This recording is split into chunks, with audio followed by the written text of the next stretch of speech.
Varicose veins కి సరైన చికిత్స కోసం సంప్రదించండి ఎవిస్ హాస్పిటల్. నమస్తే రమగారు. నమస్తే జయ. రమగారు, ఏదైనా చందమామ కథ ఒకటి చెప్పరా? మామూలుగా మనం మతిమరుపు అనుకుంటూ ఉంటాం కదా, మనకే మతిమరుపు. ఫ్రిడ్జ్ దగ్గరికి వెళ్ళి నుంచుంటాం ఏమిటి అని, ఎందుకు వచ్చాం ఒక్కోసారి ఒక గదిలోకి వెళ్ళి అప్పుడు కూడా ఆలోచిస్తుంటాం ఎందుకు వచ్చాం ఇక్కడికి అని. అలా కూడా అవుతుంది. మీకు కూడా ఉందా రమగారు? నాకు కూడా ఉంది. నేను నాకే అనుకుంటానండి. వస్తుంది.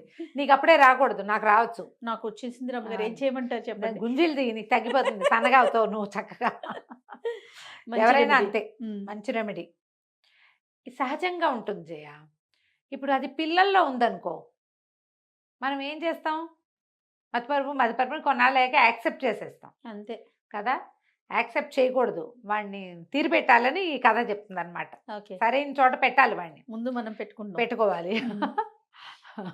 నేనేం చేస్తానంటే జయ, నా ట్రిక్ చెప్తా.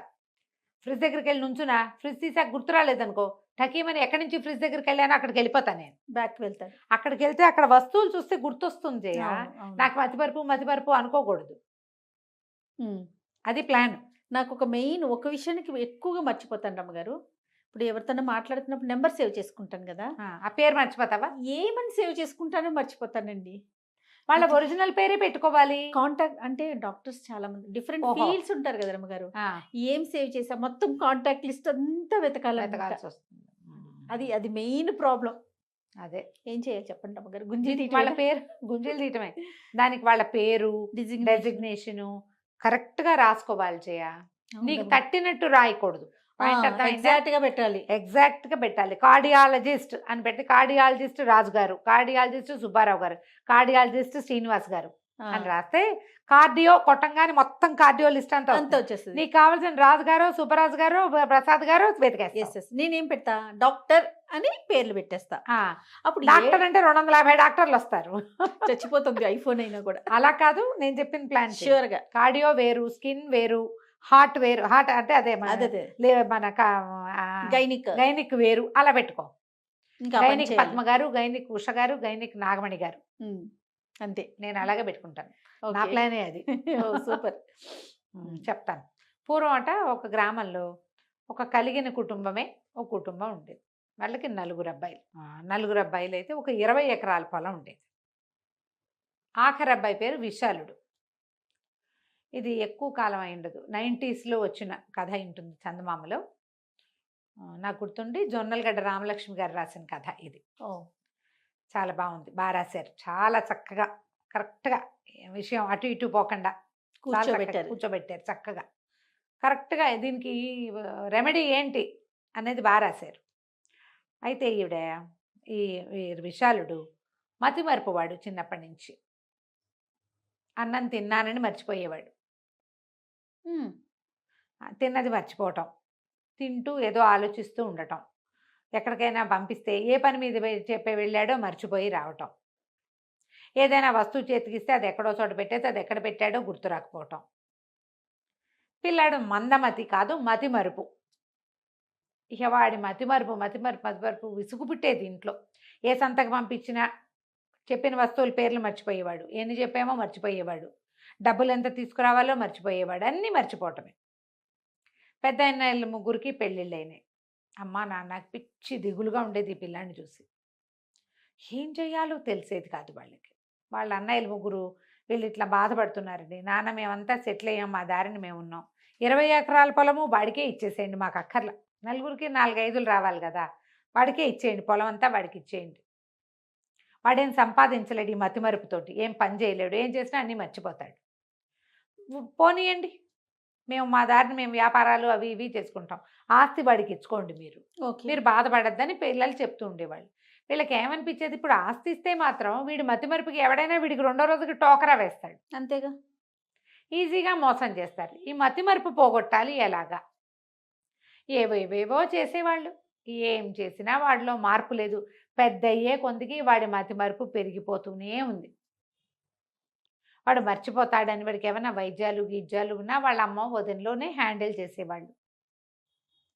బట్టలు పాతలు అన్నీ వాళ్ళే చూసేవాళ్ళు. ఊరికే ఏదో తిని తిరుగుతూ ఉండేవాడు. పిల్లాడు చక్కగా ఎదిగాడు. అయితే ఆ ఊరికి ఒక యోగ్ గారు ఒక ఆయన వచ్చారు. ఓకే. వీళ్ళు ఏమనుకున్నారు, ఆ యోగి దగ్గర చాలామంది చాలా దానికి సమాధానం పడ్డట్టు తెలుస్తోంది, మనం కూడా మన పిల్లవాడిని చూపిద్దాము అని చెప్పి ఈ పిల్లాడిని తీసుకుని వెళ్ళారు. వెళ్తే ఆయన సరే ఇదంతా విన్నాడు, బాగుంది, సరే ప్రయత్నం చేద్దాం. మా పెద్ద పిల్లలు కూడా ఆస్తి అంతా వీడికి ఇచ్చేయమన్నారండి, 20 ఎకరాలును అని చెప్పారు. చెప్తే ఈయన అన్నాడు, సరే ఏదో చూద్దామని, అబ్బాయి నువ్వు వెళ్ళి అక్కడ ఒక ముళ్ళ చెట్టు ఉంది కదా, 12 పువ్వులు కోసుకురా అని చెప్పాడు. వెళ్ళాడు కుర్రాడు, వెళ్ళి పువ్వులు కోసుకొచ్చాడు. తీరా వీళ్ళు లెక్క పెడితే 8 ఉన్నాయి. 8 ఉన్నాయి. 8 ఉన్నాయి.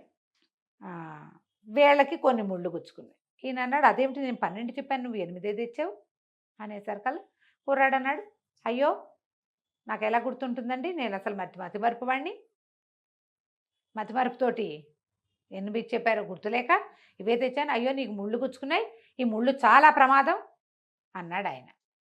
పిల్లాడు భయం వేసేసింది. ఇప్పుడు ఏం చేయాలి అని అమ్మ నాన్న కంగారు పడ్డారు, అబ్బాయి కంగారు పడ్డాడు. ఈయన అన్నాడు, పర్వాలేదులే, దీనికి వైద్యం ఉంది, ఇది వెంటనే పని చేయదు, ఆ ముళ్ళు వెంటనే పని చేయవు, ఏం కాదు, 15 రోజులు పడుతుంది, నువ్వు ఈ లోపల రోజు 8 పువ్వులు శివుడికి కోసివ్వు, దాని వైద్యంలో మొదటిది. తర్వాత బిళ్ళలు ఇచ్చాడు, రోజుకు 1 వేసుకోవాలి, లేదా రోజుకు 2, పొద్దున 1 సాయంత్రం 1 వేసుకోవాలి అనేసరికి నేను అసలే మతిమరుపు వాడినండి, మా అమ్మకి చెప్పండి గుర్తుపెట్టుకుంటుంది, కాదు ఇది ఇంకోళ్ళకి చెప్పకూడదు, చెప్తే పని చేయదు, ఇదంతా భగవత్ సంబంధమైన వ్యవహారం, నువ్వే గుర్తుపెట్టుకుని వేసుకోవాలి, 2 పూట్ల 2 మాత్రలు వేసుకోవాలి, ప్రతిరోజు 8 పువ్వులు శివాలయంలో ఇవ్వాలి, పువ్వులు టాబ్లెట్లు కనెక్షన్, ఇంకొకళ్ళకి చెప్పకూడదు రూల్, లేకుంటే నీకు ప్రమాదం, లేకపోతే నీ ప్రమాదం. రోజులు గడిచాయి. కుర్రాడు నేను మర్చిపోతానేమో అని భయపడుతూనే ఉన్నాడు, కానీ రోజు 8 పూలు కోసుకెళ్ళి ఇచ్చేవాడు, 2 పూట్ల మాత్రలు వేసుకున్నాడు. సరే 15 రోజులు గడిచేసరికల్లా మళ్ళీ తల్లిదండ్రి పిల్లాడు అందరూ వచ్చారు. ప్రమాదం తప్పిపోయినట్టేనా అండి మా పిల్లాడికని వాళ్ళు అడిగారు, వీడు కూడా అడిగాడు. 2 పూట్ల మాత్రలు వేసుకున్నావా అంటే, మాత్రలు సీసా తీస్తే సీతాలో మాత్రలు లేవు అంటే 2 పూట్ల వేసుకున్నట్టు, అంతేగా. అంతే. 15 రోజులకి 30 మాత్రలు ఇచ్చారు, వేసుకున్నాడు. రోజు పూజారికి వీడికి కనెక్షను, వీడి పిల్లవాడు ఈ ముళ్ళ చెట్టు నుంచి 8 పూలు కోసుకొస్తున్నాడా లేదా, కోసుకొస్తున్నాడు. ప్రతిరోజు ముళ్ళు గుచ్చుకోకుండా జాగ్రత్తగా కోసాడంటే, పాత ముళ్ళు గుచ్చుకున్న గుర్తే కానీ కొత్త ముళ్ళు ఏం గుచ్చుకోలేదు వాడికి. మర్చిపోయి ముళ్ళ చెట్టు మీద చెయ్యలా వాడు. అప్పుడు మా పిల్లవాడి మతిమరుపు సంగతి కూడా చూడండి బాబు అని అడిగారు. ఇంకేం మతిమరుపు, మీ వాడికి మతిమరుపు ఏం లేదు, వాడికి ఉన్నదల్లా ఫోకస్ లేదు, బద్ధకం 2 ఉన్నాయి. 2 వచ్చినాయి, 2 లైన్లోకి వచ్చినాయి. తన ప్రాణాలకి ప్రమాదం వస్తుందన్న భయంతో 15 రోజుల పాటు రోజుకి 8 పూలు కోసుకెళ్ళాడా లేదా, కోసుకెళ్ళాడు. 15 రోజుల పాటు 2 పూట్ల మాత్రలు వేసుకున్నాడా లేదా, వేసుకున్నాడు. ఉయ్యాల్లోంచి పడిపోతానని తెలిసి కూడా 2-3 సార్లు వాడు ఉయ్యాల్లో కూర్చుని పడిపోయాడు, దాని తాడు సరిగా లేదని తెలుసు, మర్చిపోయి కూర్చున్నాడు. కానీ ఇక్కడ ముళ్ళ చెట్టు ముళ్ళు మాత్రం గుచ్చుకోలేదు వాడికి, జాగ్రత్త పడ్డాడు. ఈ 3 విషయాల్లో జాగ్రత్త పడగలిగిన వాడు మిగిలిన వాటిలలో పడ్డా. వాడు చిన్నప్పుడు శ్రద్ధ లేక మర్చిపోయేవాడు, క్రమంగా వాడు మర్చిపోవటాన్ని మీరు యాక్సెప్ట్ చేశారు, మీరు ఒప్పుకున్నారు.